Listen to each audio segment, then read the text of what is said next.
Brothers and sisters, Assalamu alaikum wa rahmatullahi wa barakatuh. Welcome to Masjid Al-Farooq's daily lecture series this Ramadan. Today, again, we're pleased to have with us our guest speaker, Sheikh Aarij Anwer from London, Ontario, where he is the Director of Religious Affairs at the London Muslim Mosque. Sheikh Aarij holds a Bachelor's of Islamic Science degree from Al-Madina University, Malaysia, and his topic today is a continuation of his last topic, which is Surah Yusuf, a real miracle. And with this, I will hand it over to the Sheikh. Bismillah ar-Rahman ar-Rahim. Alhamdulillah wa salatu wa salamu ala Rasulillah wa ala alihi wa ashabihi wa wala. رب اشرح لي صدري ويسر لي امري واحلل عقدة من لساني يفقهوا قولي ربنا آتنا في الدنيا حسنة وفي الآخرة حسنة وقنا عذاب النار. Assalamu alaikum wa rahmatullahi wa barakatuhu.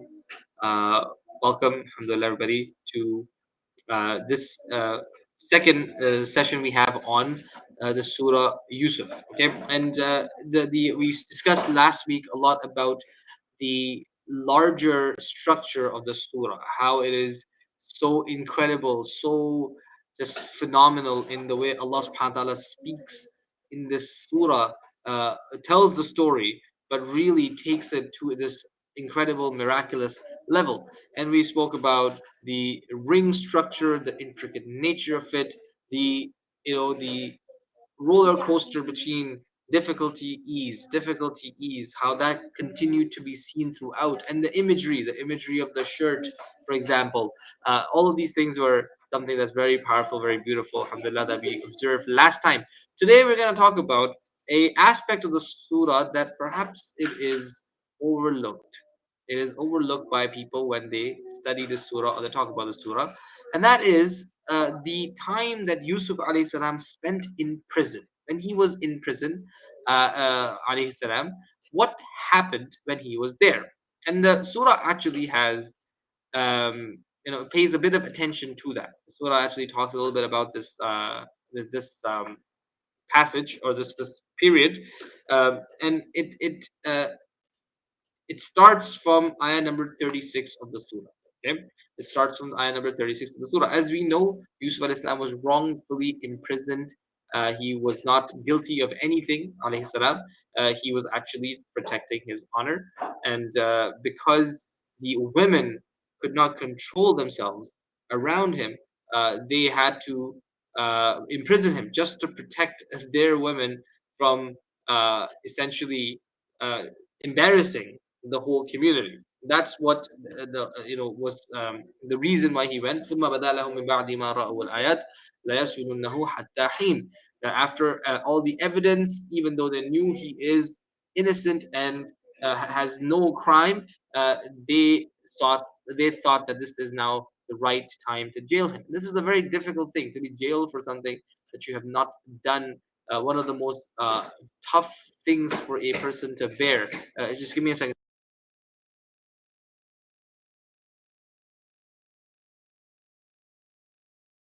About that, just co-working area with the kids. Allahu Akbar, alhamdulillah. طيب. So Yusuf alayhi salam is now in prison. ثم بدا لهم من بعد ما رأوا الآيات ليسجننه حتى حين. Wrongfully imprisoned, very tough. Anyone who's in the situation, this is a travesty of justice. You don't belong in prison, but you're in prison. You have freedom inherently, the ability to choose, and now that's been taken away from you, and you are locked away. So all of that is very, very hard. And for someone like Yusuf alayhi salam, who already suffered a lot of trauma, kidnapped as a child, uh, accused of having an affair, then again accused of having another affair. All of these things, none of which he did. Uh, Already, a lot of tough things has happened in his life, and now here, finally, unjustly imprisoned, even more of a difficult situation he finds himself to be in. But as we learn, uh, this is the thing we learn from the prophets, that Allah subhanahu wa ta'ala, if He brings us to a situation, He will bring us through as well. We just have to wait for the right time. We have to hold on until that moment arrives. And that is the situation. And while we're waiting or holding on for that moment to arrive, we don't just give up hope. We don't just hibernate. We continue to do the good that we're doing, or whatever good we can possibly do given our circumstances, as we are waiting, as we are holding on for Allah subhanahu wa ta'ala to open the doors for us. There are times in life where you could do things and knock down a door, and then there are times where you can't do anything. You just have to hold on and keep the faith and keep the trust, and know Allah will not let us go to waste, and that He has a plan for us, and He is the most wise. And just keeping that faith is the hardest thing at that point. But while we're keeping that faith and while we're holding on in those moments, it is key that we don't forget about our purpose in life. Our purpose in life is to worship Allah uh, with in the best possible way, and to invite others to the worship of Allah as well. Okay, this is something that we must understand. Our purpose in life to worship Allah the best way we can. الذي خلق الموت والحياة ليبلوكم أيكم أحسن عملا. Who of you is the best in action, not the most. How excellently do you do something is the measure of success, not how much you do it. It's about the quality, not the quantity. Number one. Number two, the purpose, of course. That's how we see ourselves. And the other thing, of course, is when it comes to our um, our calling others to Allah. The Prophet ﷺ said, "Ballighu anni walau ayah." Convey from me, even if it is one ayah. The idea is that we are grateful to Allah that we have been chosen to be followers of Allah's Messenger ﷺ, and being part of His Ummah. And we're grateful Allah gave us the gift of guidance that allows us to find peace and purpose in this life, and it allows us to attain salvation in the next life. That this is the most amazing thing. This is the best thing, to be able to have this peace and purpose in this life, and then salvation the next. Is nothing better than that. So we want to share this with others. We want others to have the same enjoy the beauty and the liberation of guidance that we enjoy, and maybe sometimes take for granted. But we want that for all people, and that is part of our purpose as well. So here is Yusuf alayhi salam. Now his freedom is taken away from him. He's imprisoned, and yet he does not forget about his purpose, which is to worship and to invite others to worship Allah. وَدَخَلَ مَعَهُ السِّجْنَ فَتَيَانِ. Two young men entered the prison along with him. قَالَ أَحَدُهُمَا إِنِّي أَرَانِي أَعْصِرُ خَمْرًا. One of them said, I saw myself in a dream that I was pressing wine. Okay? Meaning I was pressing, grapes to produce grape juice that turns into wine. Okay? وقال الآخر إني أرى أحمل فوق رأسي خبزا تأكل الطير منه. The other said, I dreamed I was carrying bread on my head, from which the birds were eating. نبئنا بتأويله. Tell us the meaning of this dream, of these dreams. إنا نراك من المحسنين. For we see that you are one who does good. This is a very interesting uh, tangent. The Quran is telling us the story of Yusuf alayhi salam.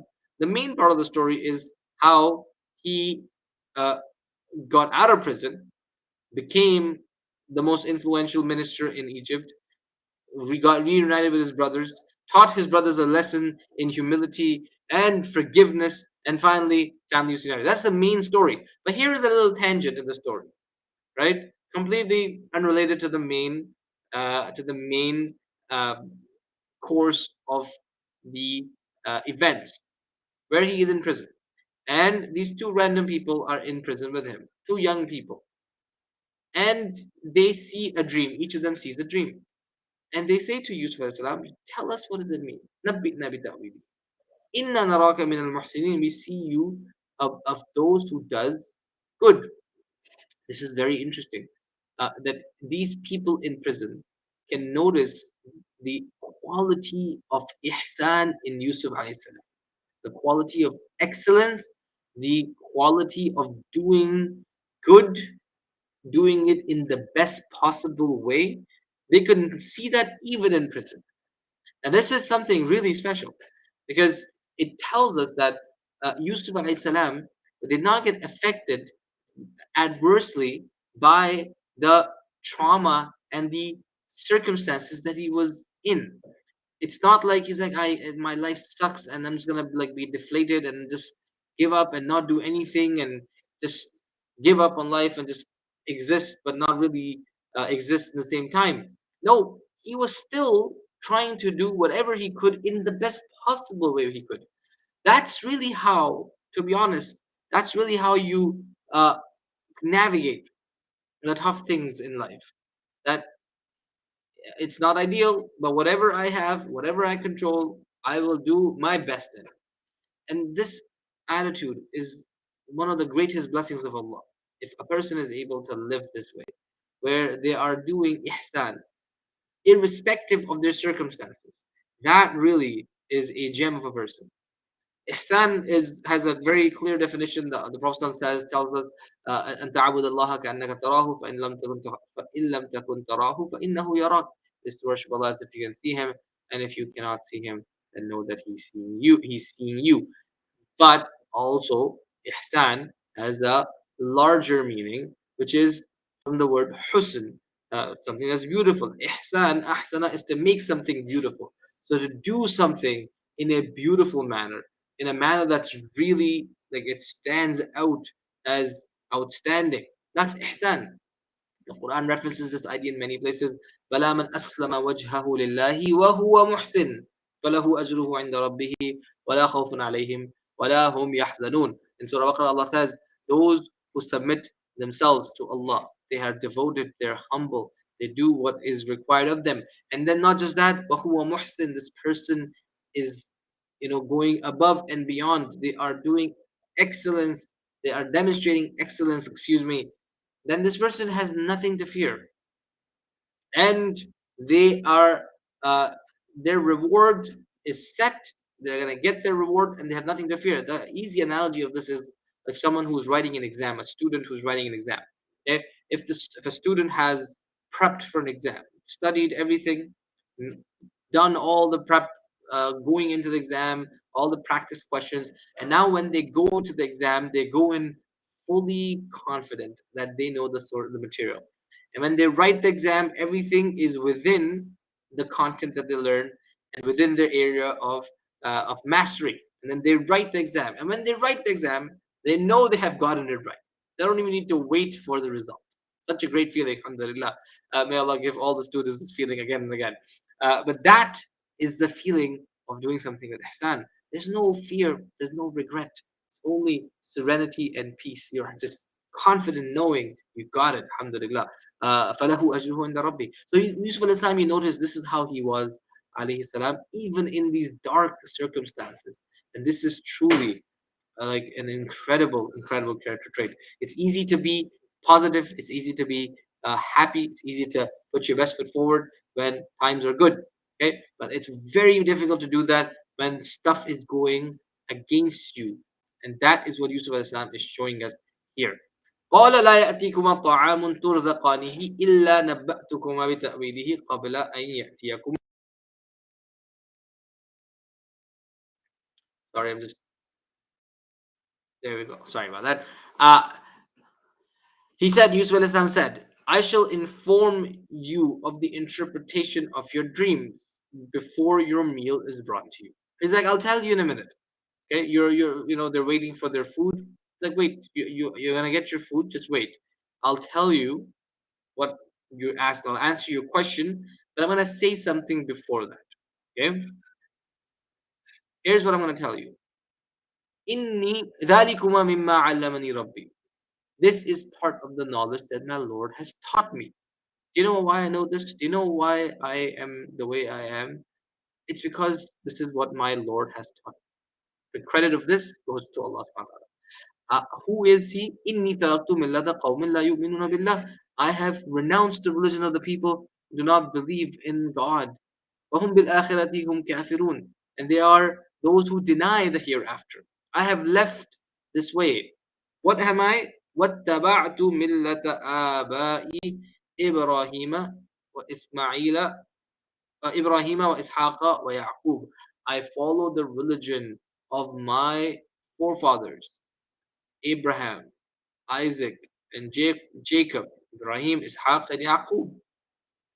ما كان لنا. It is not for us to associate anyone with God as a partner. This ذلك من فضل الله علينا. This is Allah's grace upon us and upon mankind, even though most people are not thankful. ولكن أكثر الناس لا يشكرون. He tells them a little bit about who he is. He's like, this knowledge that I have to interpret dreams, to do things with excellence, this is as a result of what I have learned in my deen, my faith, what my Lord has taught me.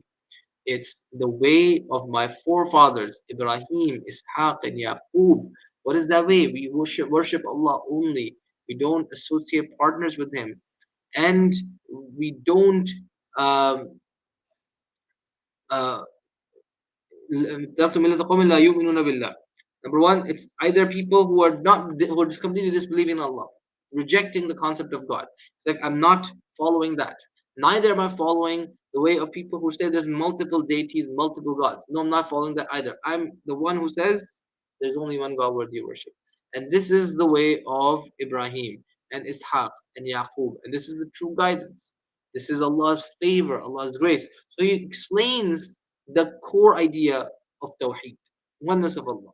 Okay, not the extreme of multiple deities, polytheism, or the extreme of completely rejecting the idea of Allah and accountability. وَهُمْ بِالْآخِرَةِ هُمْ كَافِرُونَ. Right? There's no God and there's no accountability. There's no purpose to life. We're just randomly here. We're just randomly appeared, and randomly things will happen to us, and randomly we'll die. Right? We reject this and that. And the way is, Allah is the one worthy of worship. Allah is the one who brought us into this world, and He is going to resurrect us and hold us accountable.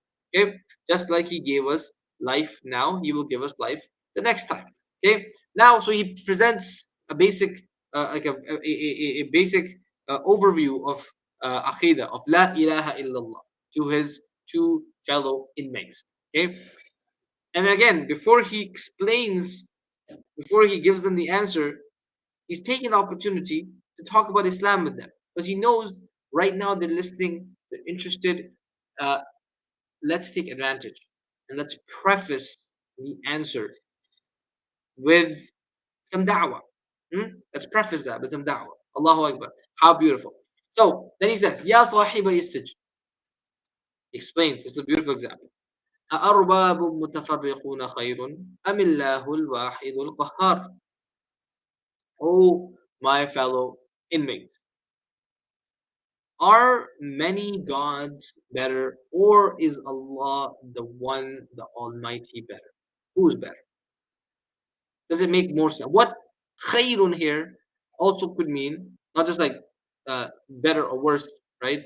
But like, what makes sense? Does it make sense for there to be multiple deities, multiple gods, all vying for power and control in the universe? Does that make sense? Does that work anywhere in any system of governance, in any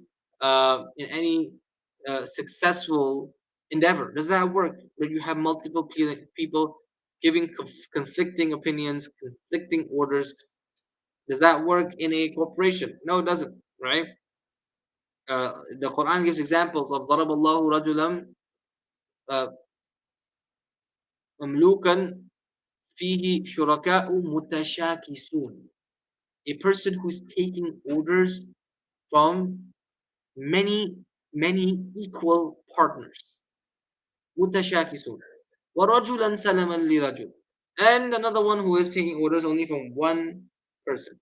Who has a better chance of fulfilling the expectations?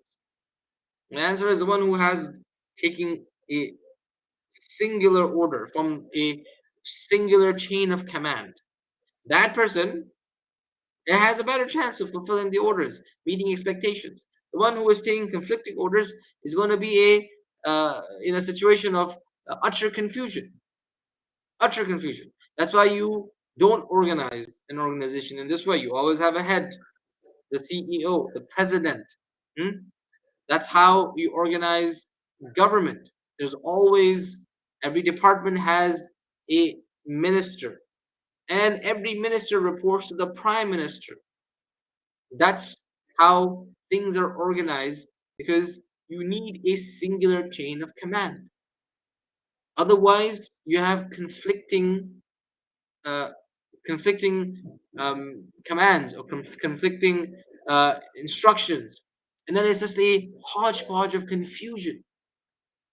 So he's saying apply this idea to the idea of worship. If it doesn't work in an endeavor, in a corporation, in a country, or a system of government, how can it work in the whole world?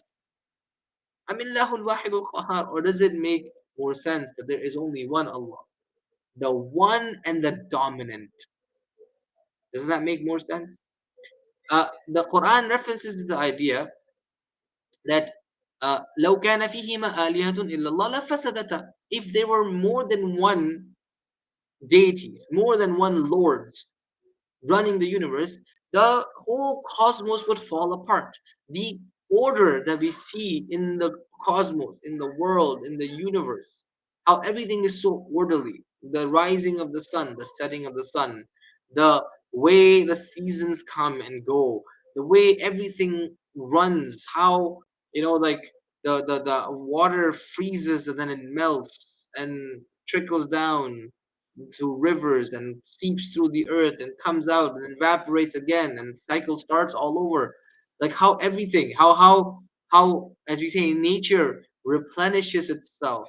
How sometimes, human beings could wreck things, but over time, nature would replenish itself. How these things run, it's such amazing orderly fashion in this world. And this is just the world. Forget about what's happening outside of the world. Like that is an immense, almost unfathomable creation. And consider what happens on a molecular level. How intricate, how incredible just our own bodies are when we eat food. How that whole process of digestion works. You don't have to do anything. You just chew the food and you forget about it. And your body breaks it down to the molecular level, absorbing the nutrients, removing the parts that are removing the junk, and then it filters through the intestines, comes out as stool. The nutrients are absorbed, sent through the bloodstream. It's the most incredible, intricate system, and it's the simple thing of just consuming food. And then the way our body repairs itself. Allahu Akbar. Well, it's a miracle in itself. How our body repairs itself. How Allah heals us automatically. It's so amazing.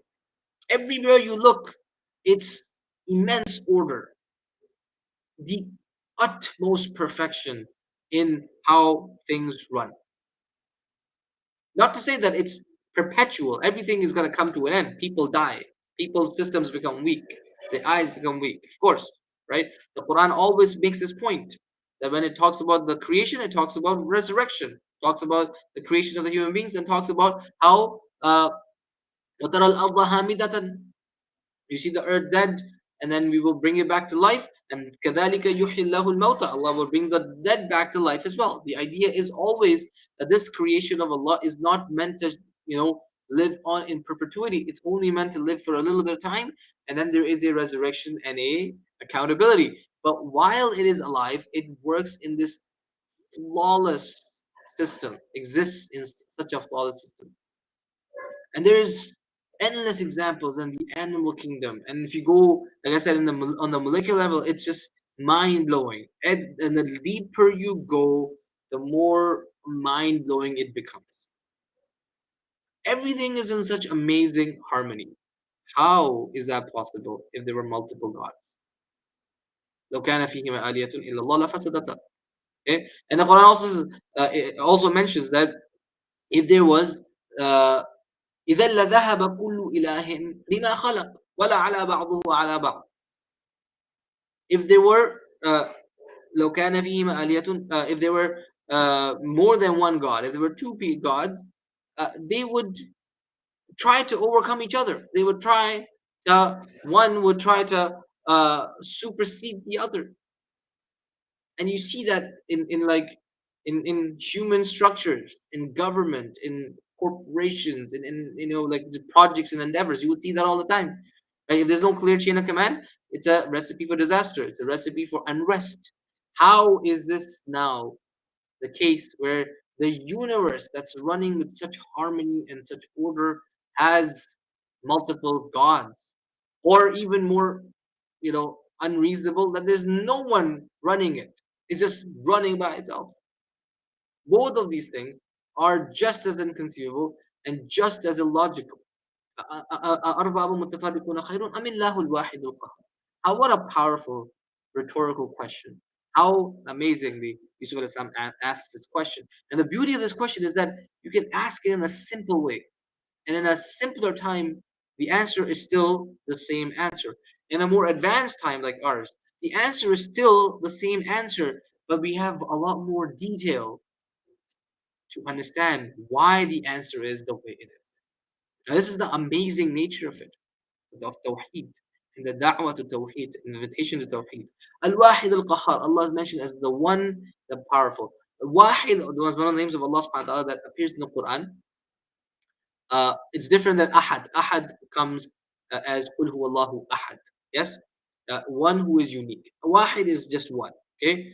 Al-Wahid, the one. Okay? But the thing is, all the time this word comes, this name of Allah comes in the Quran. Al-Wahid, it always comes paired with Allah's name, Al-Qahhar. Always. In every instance of the Quran. Okay? Why? Because Ahad is unique, unlike anybody else. Completely, unique in and of itself. Wahid is just one, and one could be perceived as a weakness, right? Is someone who's alone, someone who's lonely, someone who's maybe vulnerable. No, Allah says He's Al-Wahid Al-Qahhar, the dominant, the powerful. He's not just one who is alone. He is the dominant one, the one who is someone who controls, who has full authority, and only the one who has full authority. Okay? I mean, Lahu al-Wahid al-Qahhar. Such a beautiful choice of the names of Allah here. لا تعبدون من دونه إلا أسماء. All those you worship instead of Him are mere names. سميتموها أنتم وآباؤكم. You and your forefathers have invented them. ما أنزل الله بها من سلطان. Names from which Allah has sent down no authority. They're not real. These deities that you have made up and the powers you've given them, these are not real. These are false constructs. Inil hukmu illa lillah. All power and authority belongs to Allah alone. And then He is the one who distributes it amongst His creation. It's by His will and by His decree that happens. Amara Allah ta'budu illa iya, and He orders you that you worship none but Him, not other made up false gods. ذَلِكَ الدِّينُ الْقَيِّمُ. That's the true faith. وَلَكِنَّ أَكْثَرَ النَّاسِ لَا يَعْلَمُونَ. But most people don't realize it. How powerful and how beautiful is the da'wah of Yusuf al-Islam here. He talks about who he is, why he is someone who is from those who are doing excellent things, and why he understands things, because he has followed the way of his forefathers, the prophets. And then he tells them that the way of the prophets is worshipping Allah alone. And then he gives like logical reason. This is a argument based out of logic. What makes more sense? Option A or option B? Option A, that there's many gods. Option B, there's only one God. Clearly, option A does not make any sense. It's option B. And the multiple gods that you guys have, there's no real reality to them. These are things that you have fabricated. They have no power. They have no authority. Allah has all the power and all the authority. So that's a very beautiful argument that Yusuf al-Islam makes.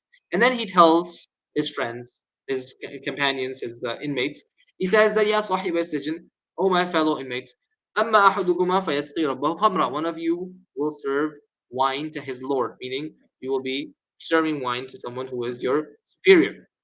وَأَمَّا الْآخَرُ فَيُصْلَبُ فَتَأْكُلُ الطَّيْرُ مِنْ رَأْسِهِ.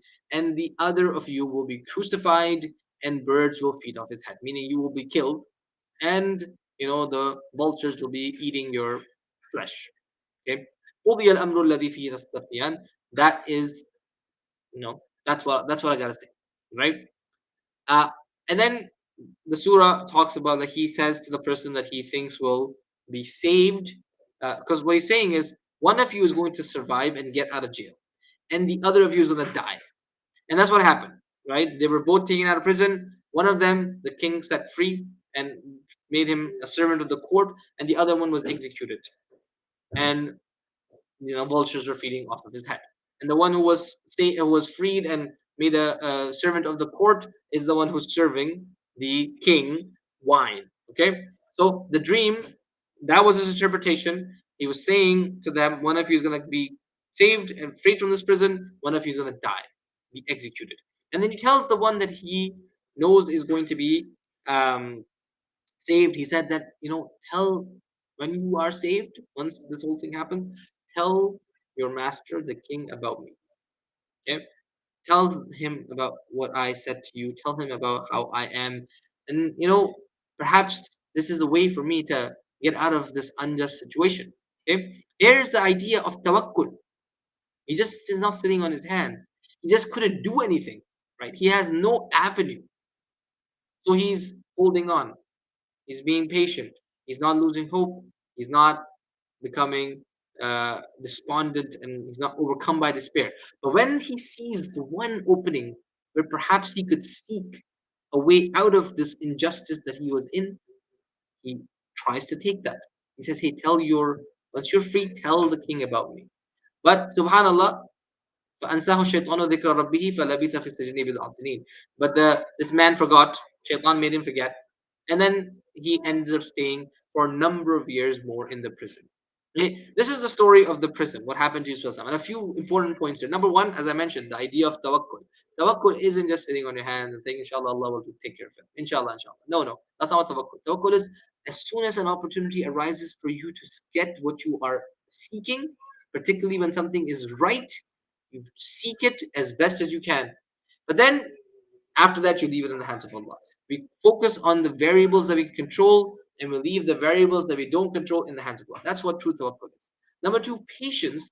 Sabr is, again, not just inactivity or apathy. That's not what sabr means, or not what patience means.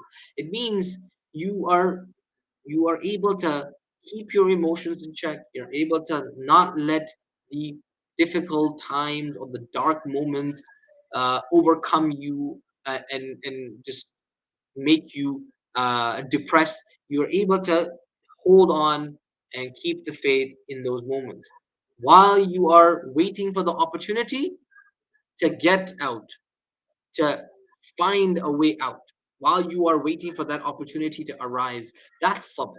And we see that from Yusuf al-Islam's example. Number three, he is giving da'wah to his fellow inmates.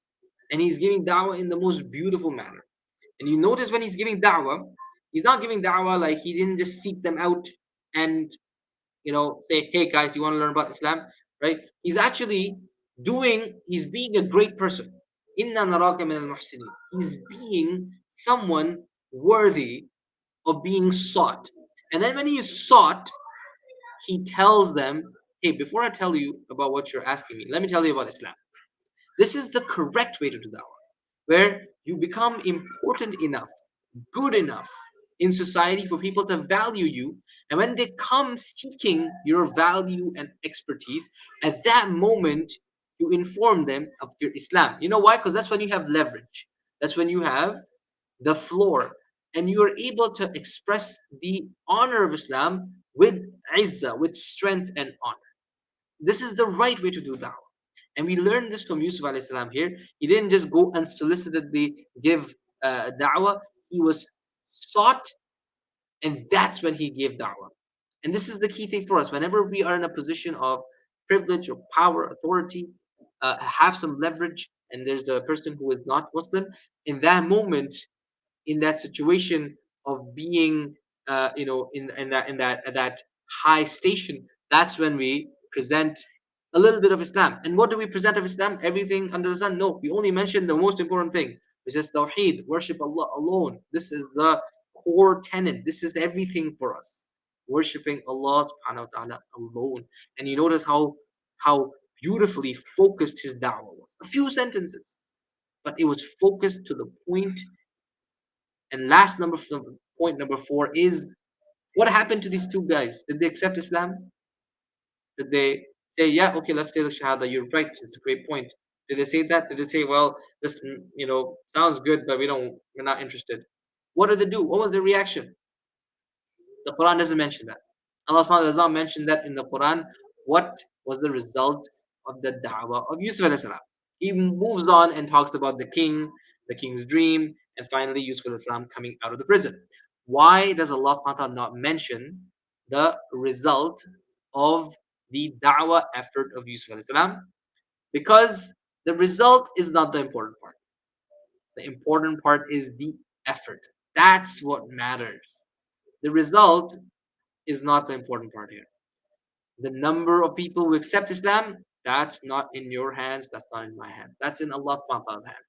What's in our hands is conveying the message and conveying it in the best possible way, focusing on the most important thing. Through a time, or in a time when we have leverage and we are sought in a manner that does not corrupt the core message. It doesn't dilute the message. He didn't mince words. He didn't say, oh, you guys are cool too. He's like, no, these gods are fabrications. They don't make any sense. Right? He was very to the point, not to being disrespectful, but very clear to the point to make them realize that there is an error in their ways. You see? Not diluting the message. That's the only thing that's important. The da'wah. The result, not important. Because it's in the hands of Allah. That's not a measure of success. The number of converts is not a measure of success. The times you give da'wah with excellence, that is a measure of success.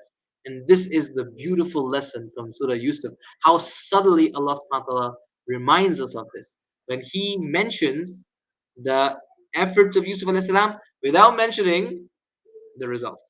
So we take this little subtlety away from it as well. Walillahi alhamd. And with that we will end. Insha'Allah ta'ala, we will continue next week one more passage from the surah, a lesson from the surah about the incredibly miraculous way how Allah subhanahu wa ta'ala conveys the points, how deeply He conveys them in the surah, and how we should be pondering over them and thinking about them, and then inshallah applying them. Jazakumullahu khairan, wa sallallahu ala nabiyyina Muhammad wa ala alihi wa ashabihi ajma'in. Jazakallahu khair, Sheikh Aarij. On behalf of the masjid and everyone listening, we wanted to appreciate you joining us and giving us this important lecture. We hope you'll be able to join us one more time before the end of Ramadan, inshallah. And for everyone else, we will be ending this live stream and switching over to the masjid in the next few minutes for the Maghrib Adhan. Assalamu alaikum wa rahmatullahi wa barakatuh.